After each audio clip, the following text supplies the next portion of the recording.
Welcome to కొలుగురి 24/7 news TV live news analysis programme. మనం చూసినటువంటి గత 24 గంటల్లో చూసినటువంటి వార్తలు, వీడియోలు, సోషల్ మీడియాలో వైరల్ అయిన వార్తలు, వాటి వెనక ఉన్న నిజాలు ఏమిటో నిగ్గు తెలుసుకునేటువంటి విశ్లేషణాత్మకమైన ప్రోగ్రామే ఈ న్యూస్ అనాలిసిస్ ప్రోగ్రామ్. ఇక చూస్తే తెలంగాణలో రెండు ప్రధానమైన వార్తలు. ఒకటి బ్రేకింగ్ న్యూస్ ఏంటంటే రేవంత్ రెడ్డి గారికి ఒకే నెంబర్తో 2 నియోజకవర్గాలలో ఓటు హక్కు ఉందని, అది చట్టరీత్యా నేరమని. అలాగే ఇంకొక వైపు మనం చూస్తూనే ఉన్నాం ఈ ఎత్తిపోతల కాళేశ్వరం పథకం గురించి, దాన్ని నీరుగార్చాలని. ఒకవైపు కరువు ఉన్నప్పుడు నీళ్లను ఒడిసి పట్టుకోవడము, దాన్ని వినియోగించుకోవడం అనేటువంటి ప్రతిపాదికంగా తయారు చేసినటువంటి ప్రాజెక్టు కాళేశ్వరం ప్రాజెక్టు.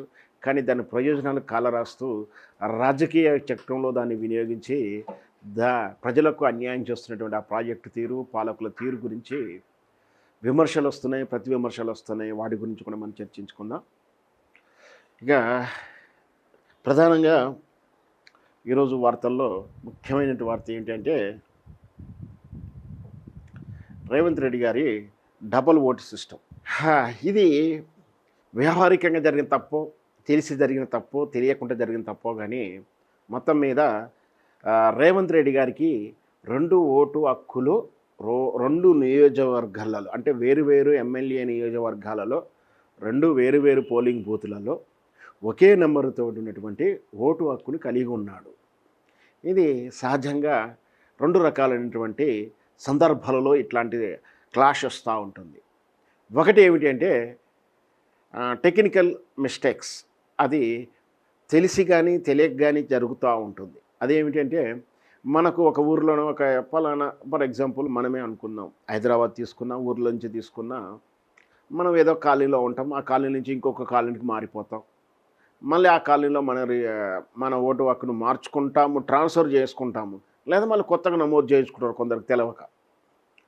ఊరు మారినప్పుడు కూడా ఆ పాతది క్యాన్సిల్ చేసుకోరు, ట్రాన్స్ఫరు చేసుకోరు, కానీ మళ్ళీ కొత్తగా నమోదు చేయించుకుంటారు. లేదా ట్రాన్స్ఫర్ చేయించుకున్న అక్కడ డిలీట్ అవ్వదు, ఇక్కడే రికార్డులో ఇక్కడికి ఓటు హక్కు ఎంట్రీ అవుతుంది, కానీ అక్కడ డిలీట్ అవ్వదు. ఇది టెక్నికల్ మిస్టేక్.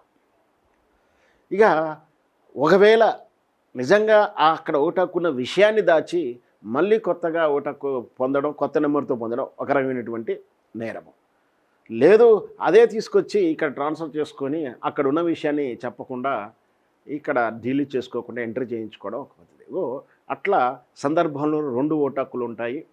ఈ మధ్యకాలంలో మనం చూసాం, ప్రకాష్ రాజ్ గారికి 2 ఓటు హక్కులు, మల్టిపుల్ ఓటు హక్కులు రాష్ట్రాలతో సహా, అంటే రాష్ట్ర నియోజకవర్గం కాదు రాష్ట్రమే మారినటువంటి ఓటు హక్కులు కలిగి ఉండడం, దాన్ని రేజ్ చేసినటువంటి ఒక ఏమంటాం దాన్ని ఔత్సాహికుడు దాన్ని రేజ్ చేసి కోర్టులో సబ్మిట్ చేయడం, కోర్టులో క్వశ్చన్ చేయడంతో సమన్లు కూడా రిలీజ్ చేశారు. ఆయన కోర్టు సరైన సమాధానం చెప్పలేకపోవడం, హాజరు కావడంతో వారెంట్ కూడా ఇష్యూ అయింది ఆయన మీద. సో వారెంట్ రీకాల్ చేయించుకున్నాడు. ఆ తర్వాత కోర్ట్ ప్రొసీడింగ్ వెళ్తూ ఉంది. ఆయన అరెస్ట్ అంటున్నారు. ఆయన అరెస్ట్ని చూసుకుని ఈయన అరెస్ట్ కూడా చేస్తారేమో అని చర్చ అయితే సోషల్ మీడియాలో జరిగింది. అయితే ఇక్కడ రేవంత్ రెడ్డి గారు తెలిసి చేశాడా తెలియక చేశాడా మనకు తెలియదు. ఆయనకు ఎక్కడెక్కడ ఉంది నియోజకవర్గాల్లో అంటే, ఆయనకు 2 ఓట్ల హక్కులు నాగకర్నూలు పార్లమెంటు కాన్స్టిట్యూషన్లో అచ్చంపేట నియోజకవర్గం ఎమ్మెల్యే నియోజకవర్గంలో 1 ఓటు హక్కు. అలాగే కొడంగల్ మహబూబ్నగర్ పార్లమెంటు నియోజకవర్గం కిందకి వచ్చే కొడంగల్ ఎమ్మెల్యే కాన్స్టిట్యూషన్లో 1 ఓటు హక్కు కలిగి ఉంది. ఆ ఓటు హక్కు నెంబర్ కూడా మనం నిన్న చూసామనుకుంటా కదా, TES 074035. ఇదే నెంబరు ఒకటి హౌస్ నెంబరు 1-209, ఇది 30-48 కొడంగల్ సంబంధించినది. సో అతను సొంత నియోజకవర్గము, సొంత ఎమ్మెల్యే కాన్స్టిట్యూషను, నేటివ్ ప్లేస్ అయిన కొడంగల్లో మేబీ ఆయన కంటిన్యూ అవుతూ ఇది విత్డ్రా చేసుకునే అవకాశాలు కనిపిస్తున్నాయి. నిన్న అంటే మనకు తెలుసు తెలంగాణలో ఓటర్ల పునర్మూల్యాంకన జరుగుతూ ఉంది. సో దాంట్లో చచ్చిన వాళ్ళు, బతికిన వాళ్ళు, లేని వాళ్ళు, ఉన్నవాళ్ళు, ట్రాన్స్ఫర్ అయిపోయిన వాళ్ళు, వలస వెళ్ళిపోయిన వాళ్ళు, విదేశాల్లో పౌరసత్వం తీసుకున్న వాళ్ళు, ఈ ఓటర్ లిస్టు పునర్మూల్యాంకనం చేస్తూ రివైజ్డ్ చేస్తూ ఉన్నారు. అలా రివైజ్డ్ చేస్తున్నప్పుడు డబల్ ఓట్లు ఉన్నవాళ్ళు, అంటే ఒకే పేరుతో 2 ఓట్లు ఉన్నవాళ్ళు, ఒకే నెంబర్తో 2 నియోజకవర్గంలో ఇవన్నీ కూడా ఫిల్టర్లో బయటకు వస్తూ ఉన్నాయి. అట్లా సర్లో వచ్చినటువంటి ఫిల్టరేషన్లో వచ్చినటువంటి ఈ ఈ విషయం తెలిసినటువంటి ఓటు డబుల్ ఉన్న విషయం తెలియడంతో ఆ తర్వాత ఈ ఓటును రద్దు చేయాల్సిన అవసరం ఉందంటూ కూడా వాళ్ళు కుటుంబీకులు ఎవరో రేపు అప్లై కూడా చేసుకున్నారు. రీసెంట్గా ఈరోజు మార్నింగ్ తెలుస్తున్న వార్త నాకు. అంటే ఒక ఓటు హక్కును మాత్రం విత్డ్రా చేసుకుని ఒక ఓటు హక్కును మాత్రం ఉంచుకుంటున్నాడు. సో రాజ్యాంగం ప్రకారం, చట్టాల ప్రకారం ఏంటంటే ఒక వ్యక్తి ఉద్దేశపూర్వకంగా 2 ఓట్లు గలుగొడడం చట్టరీత్యా నేరము. అలా జరిగితే సెక్షన్ 31 ప్రకారం 1 ఇయర్ కారాగార శిక్ష పడే అవకాశాలు ఉన్నాయి. దీని మీద ప్రతిపక్షాలు కానీ సోషల్ మీడియాలో కానీ ఇట్లా ఉన్న పాలకులే ఆదర్శంగా ఉండాల్సినప్పుడు ఇట్లా డబుల్ ఓటు ఎట్లా ఉంటుంది, రాజీనామా చేయాల్సి ఉంటుంది. ఇక రకరకాల మనకు తెలిసిందిగా సందర్భం దొరికినప్పుడల్లా రకరకాల డిమాండ్లు, కామెంట్లు, పొలిటికల్గా సోర్సు, పొలిటికల్ వాళ్ళు కూడా డిమాండ్ చేస్తూ ఉంటారు. ఇప్పుడు రేవంత్ రెడ్డి గారికి ఇప్పుడు సంధికాలం, స్పష్టంగా చెప్పాలంటే సంధికాలం.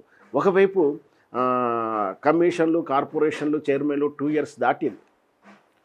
పదవులు మార్చాల్సిన అవసరము, మళ్ళీ వాళ్ళకు కంటిన్యూ చేయడమా, వేరే వాళ్ళకి ఇవ్వడమా, అంటే రాజకీయ నిరుద్యోగులకు, ఆశావాదులకు పోస్టులు ఇచ్చి సంతోషపెట్టడము, అలాగే మంత్రివర్గం క్యాబినెట్ పునర్మూల్యాంకనం చేయడము, లేదంటే దాన్ని పునర్వ్యవస్థీకరణ చేయడం అంటాం.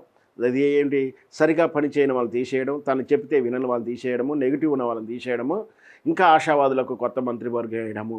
ఇదంతా ఒక చర్చ అయితే, లేదు రేవంత్ రెడ్డి పనితీరు బాగలేదు అంటూ మన అధిష్టానమే భావించినప్పుడు మళ్ళీ ఏఐసిసి ప్రెసిడెంట్ మార్చి మీనాక్షి నటరాజన్ పంపించడం, ఆమె రేవంత్ రెడ్డి పనితీరు మీద ప్రోగ్రెస్ కార్డులు ఇవ్వడము, రేవంత్ రెడ్డి పనితీరుని బట్టి అతనికి ప్రమోషన్ ఇవ్వాలా, కంటిన్యూ ఇవ్వాలా, డిమోషన్ ఇవ్వాలని అధిష్టానం భావిస్తుందని చెప్పి రకరకాల రాజకీయ చర్చలు జరిగాయి.